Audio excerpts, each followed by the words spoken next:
The Princess of Wales visited Broadmoor High Security Hospital today, praising those in charge but giving no clue to the bombshell about to drop. I have always been impressed with the commitment of the staff, who have a very difficult task in providing... As her visit continued, news was coming out of next Monday's hour-long TV programme. The Princess wants the world to hear her side of the story of her family, her marriage and her future plans. Her husband was celebrating his 47th birthday on a visit to Germany.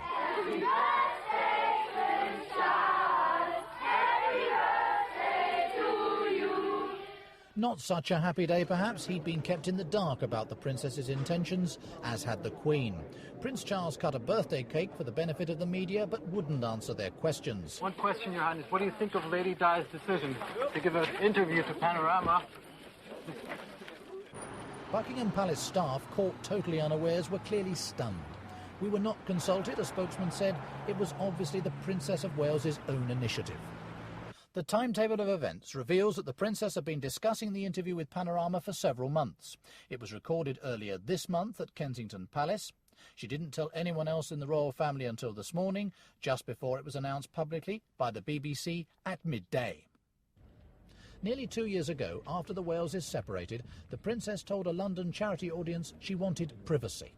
I hope you can find it in your hearts to understand and to give me the time and space that has been lacking in recent years.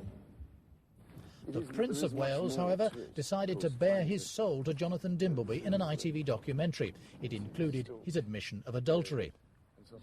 So is the Princess wise now to try to set records straight like this? Well, I'm absolutely astonished that she has agreed to give this interview.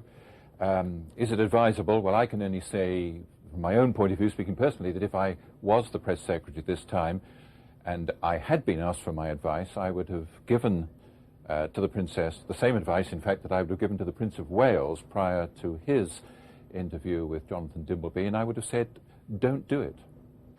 Episodes like the fuss over Will Carling probably persuaded the Princess to act. The Princess was openly blamed by Julia Carling for endangering her marriage by befriending the England rugby star. ITN's learned that close friends of the Princess did counsel her against using the power of television in such a dramatic way. Among royal officials tonight, there's a sense of shock and of foreboding as they face nearly a week of speculation before the programme's even broadcast. It's all bound to increase talk of a royal divorce on the way. Nicholas Owen, News at 10, Central London.